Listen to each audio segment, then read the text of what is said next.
We developed this in 2003 and 4 in our clinical trial called Memorobics. This was humor aerobics in Corvallis, Oregon. What we did was to teach people how to tell one joke. We let them pick out of a pile of jokes every week. We'd come in twice a week and have them practice the joke. Laughing seemed to be something that worked. And look at what we found again from Oxford. All these benefits from laughter, especially what's called shared laughter. So we found out that lousy jokes are good, so we voted on what was the worst short joke and what was the worst long joke. And I don't have time to tell you the long joke unless we have time at the end. But the worst, top of the heap, worst joke was, what kind of coffee? What kind of coffee did they serve on the Titanic? When you tell a joke, all you jokers, to a jokey on the phone especially, repeat it. What harm does it do to repeat it? And what I'll do is I'll repeat it. So, what kind of coffee, pause on coffee so the person gets the part you need, did they serve on the Titanic? Pause just a little bit and say, Sanka. Yeah. Oh, that's a stinker. Michael said, are you sure we want to tell that? Yeah. Michael, you go ahead. I can't stop him. He'll tell whether it. So we've been through chocolate as representing food. We've been through socialization. Now we're going to get off into flowers, which are going to represent the environment and nature. And Roger, I'm going to gallop through. We're running behind. I want to save time for questions and answers. How many of you have seen the film My Love Affair with the Brain? Villages, OKC, has been showing this at various places. It's a terrific film. Marion Diamond was an early pioneer in the field of neuroscience. I love it that she's a woman. You know, there are not enough women in neuroscience. She really made important gains both in discovering and confirming the idea of plasticity, that the brain is responsive to differences. And one of the things, the main thing that she found was enriched environments. She created enriched environments versus impoverished environments, and she found when the subjects were in an enriched environment, they were healthier, they lived longer, they were happier, had all of these terrific benefits. What I want, at this point, I just wanted to call out and thank Concordia, Julie Davis, Villages OKC for bringing us here. We've had a terrific time, and we really love it. And when you think about an enriched environment, I think, we're in an enriched environment right here. You're doing this stuff that is going to stimulate your brain, challenge you with something new. When you live in this kind of area, it's safe. One of the ways that we wanted to look at this, everybody know Maslow's hierarchy of needs? The idea that you sort of have these different levels of needs. Well, on the lower level, is it safe? Are you comfortable? Do you have food? Are your basics there? And that clearly is important. And here you not only get food, you get really good food, but also are the higher levels of self-development, the opportunity to give back. Those are equally important. And I suggest, one of the reasons that Roger and I are so supportive of organizations like Villages OKC and like senior living communities like Concordia is it provides this kind of, enriched environment. Think about these cogwheels when you go home.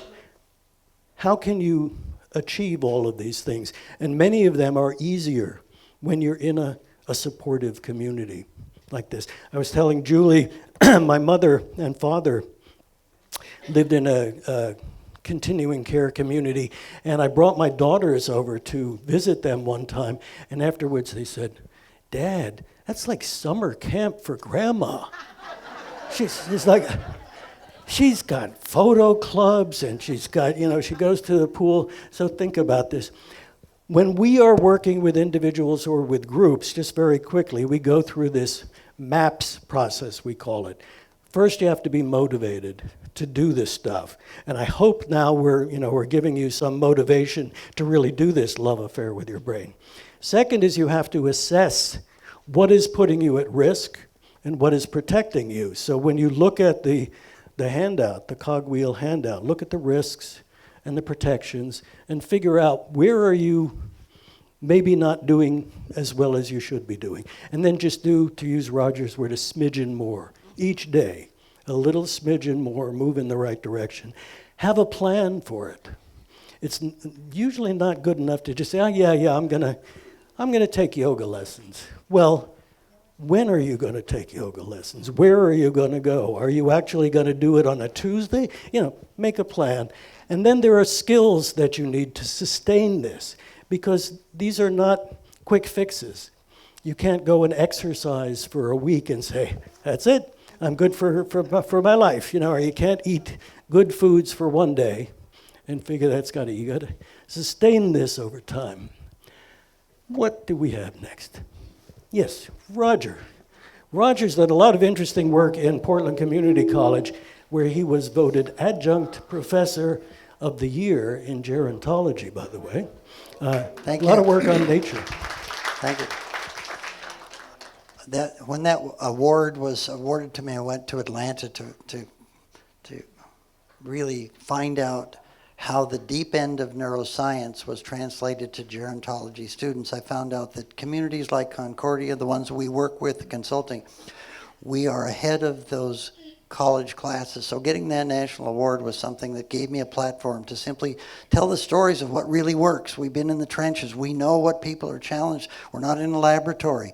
Michael and I almost proudly say, we no longer do the research. We don't have time. We put the puzzle together by monitoring the evidence-based good news and throw out the ones that either aren't good, or if they look good, we need to wait until they're valid. And we know that the pipeline is full, the future is bright for all of us who are over the age of about 50, and this is the best era in history to be alive to see these breakthroughs. And one of them that just burst on the scene a couple of years ago is nature, enriched environments and nature. When you've got parks like you've got here in Oklahoma City and the lakes, and the ability to think of this phrase from this book. And when Florence and I met each other because of the book, and then we collaborated, we've given talks together. I give the neuroscience and she gives the neuroscience she found by going around the world and talking to the scientists in three places, in Finland, in South Korea, and Japan.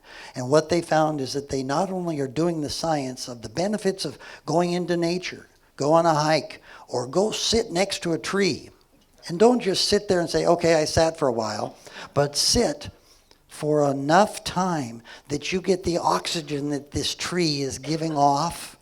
The soil is giving off fumes that you may not notice, but they found that someone who goes into a forest or a park that has enough of this oxygen canopy and other chemicals, they get healthier. Most important example is Korea and Japan. When their first responders have PTSD from a fire or from some police action and they are traumatically impacted, they don't give them a pill. They don't put them into therapy. They go to what are called healing trails with forest healing rangers that take them by the hand with a guided tour to meander on up to 3,000 miles of various trails, depending on what you need. So I would take Albert, who suffers from post-traumatic stress, and say, the pill is a second level. We'll see if we can just walk in nature. And see how fast I'm walking? It's called meandering. In the literature, in the science, it says we can't hike, we can't even walk fast, we don't even want to walk slow. You meander with a look for soft fascination. What do I want to look at? A fern? Do I want to look up into a tree? Have you ever been in a park where there's lots of trees that are straight up, that you walk and you finally look up, it looks like a canopy, it looks like a church, doesn't it? They found that just looking up affects the brain. So nature does have fix. You go to parks like Martin Park and others. It's called, we labeled it neuronature. It's healthy. You don't need to think of nature as going somewhere and driving. Nearby nature is go to a tree, especially if it's got an odor from the trunk, and sniff it in. It goes right to the brain because your neurons are waiting for you to give that to them. It's called tree tonic. And when the scientists who proved that tree tonic is beneficial for almost anyone's brain, they ask him, how long do I have to be next to a tree to benefit my brain? His answer was, how long you got? That's how magic this is. Forest bathing is important. But this is where I want you to go. I want you to go to flowers. Okay? When you're at flowers and you know that you can just sniff a flower, or if it doesn't have a scent, you admire the geometry of it. You just take time to admire. Touch the petals on a velvet rose instead of just admiring it with your eyes. Use all the senses. This photo made this photographer famous because it's a sequence. Here's the next one. Look at that.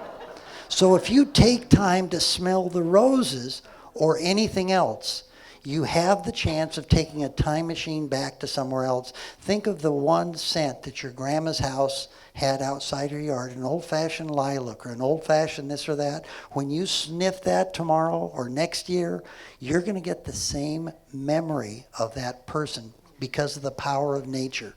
Michael? So we have been through chocolate, socialization, environment, and nature.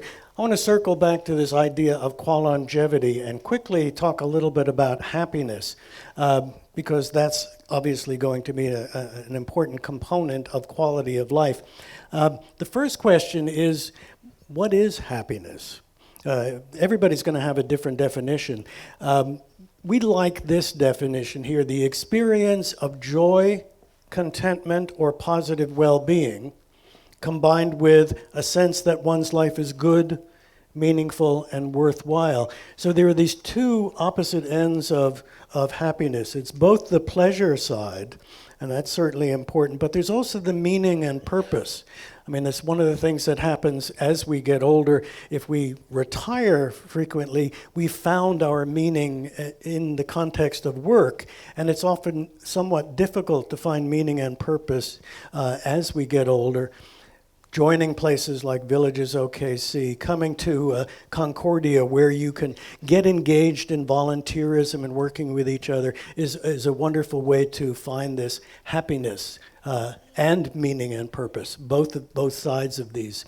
The next question is, can we really increase our happiness? Oh, by the way, Sonia Lubomirsky is the researcher who did that, created that definition. She's a positive psychologist. She also did this research where the question is, can we really increase our happiness, or do we have a set point? Is it genetically determined? You know, some of us are just happier than others, some are not. What she found is, yes, there is indeed a set point, which is why when tragedies befall us, we usually bounce back. Or when we win the lottery. How many of you have won the lottery, by the way? When we feel terrific, but we sort of bounce back. But a full 40%, she found, I don't know how she figured this out, 40% is under our control. Our happiness is determined by what we do, what we think, the actions that we take, so you can actually cultivate your happiness. And this is one of the revelations of positive psychology. They realized that if you can get people out of depression, that doesn't necessarily make you happy. It just, they call it you're languishing, you're kind of in between. We really have to learn to be happy. We have to cultivate it. And one of the ways that you do that is by, they call it prioritizing positivity. And the idea here is you go through your day, think, what do I really like? What brings me pleasure? And are you structuring your life to do those things? Or are you spending a lot of time, doing other things which are more important than your happiness? Nothing really is more important than your happiness. Barbara Fredrickson, another positive psychologist, has determined that, I've heard others give different ratios, but we need 3 positives for every 1 negative. Because the negative, we take in the negative, we hold on to the negative. It's a survival thing from evolutionary, because we needed to pay attention to danger, because if we didn't pay attention, we might get eaten by a lion. So we take in the negative and hold on to it. You have to prioritize positivity, do that 3 to 1. She also has this wonderful theory called the broaden and build theory. And what she's found is that when you are in a positive mood, your brain opens up, your perspective opens up. Contrary-wise, when you're fearful or when you're angry, you get into the fight or flight. You've heard fight or flight, or your focus narrows because you got to face that threat, and everything else shuts down. We are creative, we grow, we learn, we expand when we're positive and when we're feeling safe. Then our brains can relax and open up. So it's very important. At this point, I didn't give you much warning. I'm sorry, but why don't we do this is another brain break. For sake of time, what we're going to do is pass out a ginger blueberry treat that's another liquid. Or what are we passing out? Is it the chocolate? They're called shooters, of course.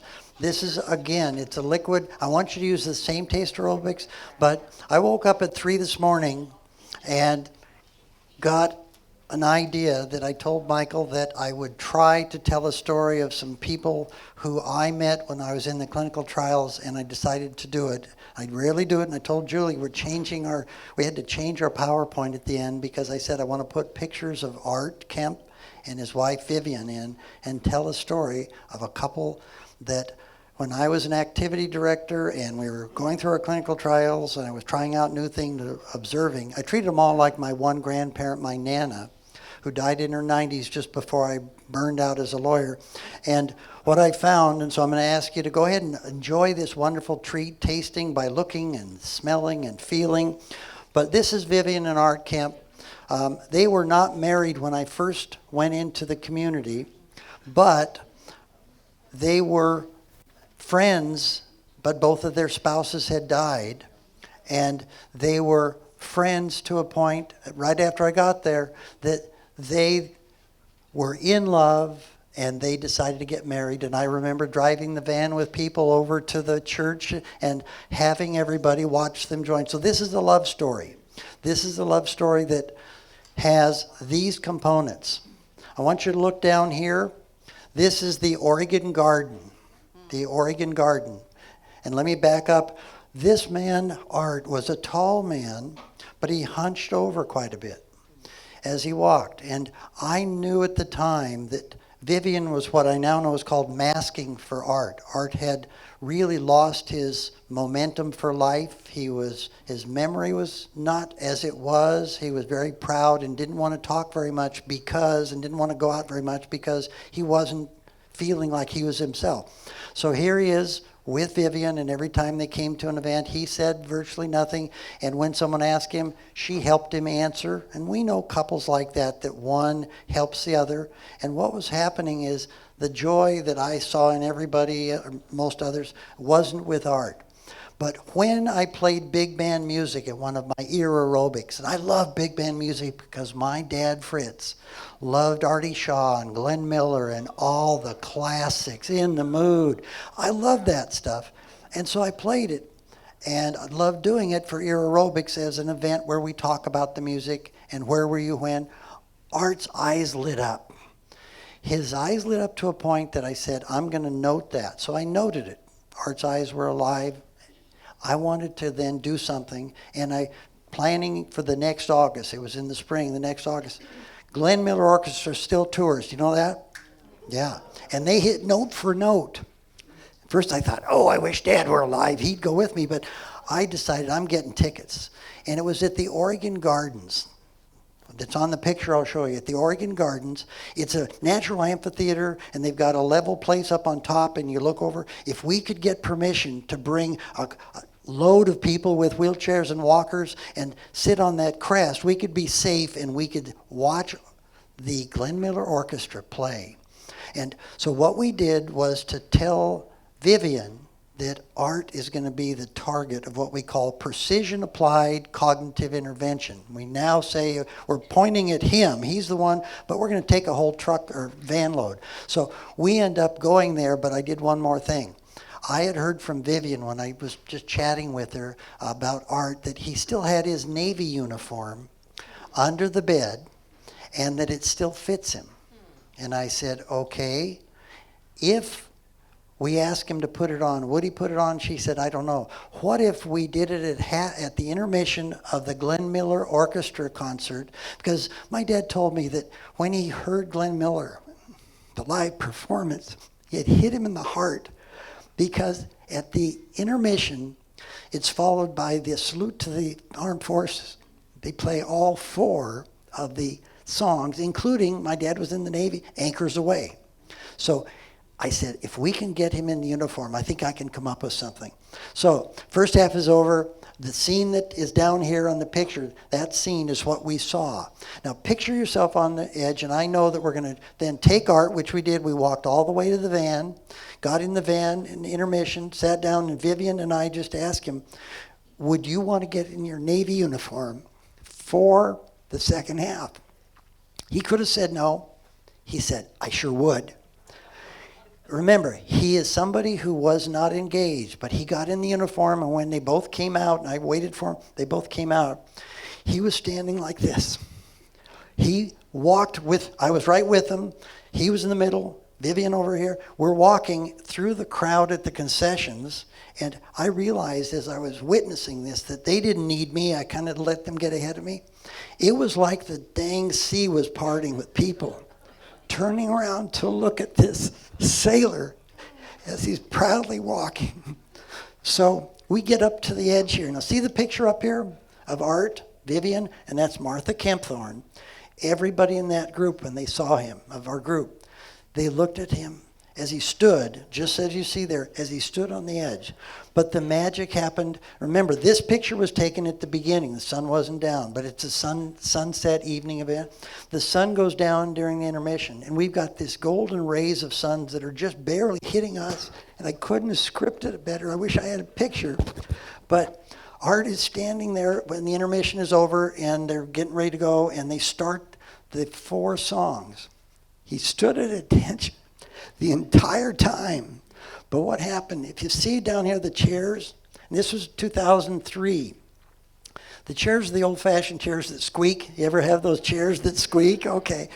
So everybody's sitting down except Art. He's standing there in the sun, and the chairs in front of us were squeaking because this guy poked that guy and said, look, this person, and the squeak sound went all the way down to the front.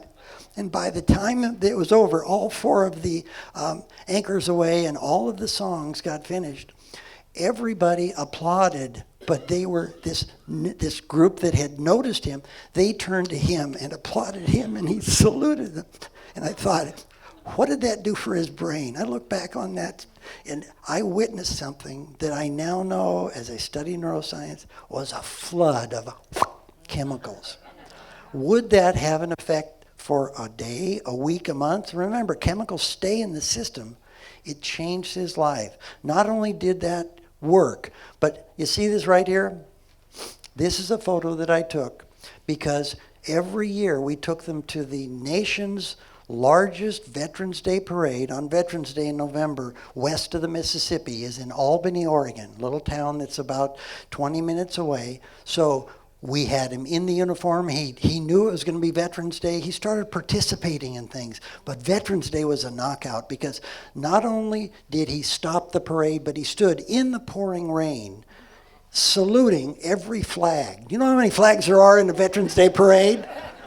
He saluted every flag. And when the Grand Marshal, who was this officer, when he got there and saw Art, he stopped the parade.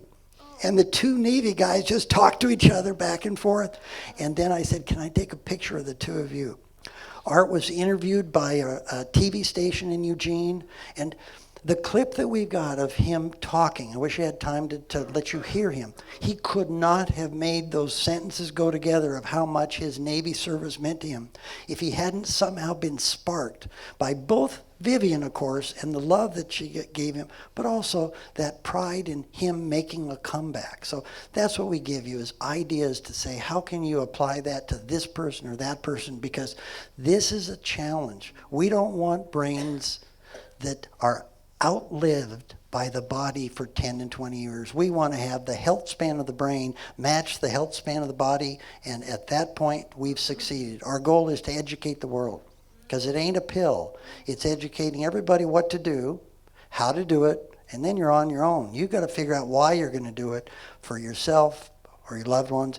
And we also wanted to honor somebody who we understand is, let's go forward here. Let me go forward. This is the one I wanted to show you. This is the interview. And when they found out that he was there, they not only put that on, but they highlighted that as something in the parade that was totally unexpected. And when friends of Art's and Vivian's heard about it, they wanted to see it too. They called up. Art was a changed person. And that's the type of thing that we hope to get to. Now let me tell you, when we found this quote from Will Rogers, anybody here know Will Rogers? Look at how important this is, not just for Michael and me. We said that describes us, but it also can describe you. Success is simple. It's really simple, according to Will Rogers. And it's 3 things. You have to know what you're doing. We hope we know, but we don't know it all, because next week there'll be another good study we can put in there. You need to know how your brain works. You have to love what you're doing. We love what we're doing. But you also have to love your brain, and that every time you do a smidgen of this or 5 smidgens of that, you are doing something and you are making a difference. And finally, you have to believe in what you do. We believe in it because science has caught up to where we've been for almost 20 years. But science is going to be the one that'll tell you you're on the right path as long as you continue to date your brain. This is a happy hour for your brain. Take your brain out on dates that are for both of you, and fall in love with your brain right now and make it last for a lifelong love affair. So thank you very much. Michael, you want to wrap up? Yeah. I always ask Roger to tell that story because he gets choked up, and I love watching that. So let's ask this again. Given what you've learned, how many, and we're ramping it up, 120, how many of you want to take a shot at 120 years old? All right. How many at least of you are going to make that more likely by having a love affair with your brain? Yeah, all right, terrific.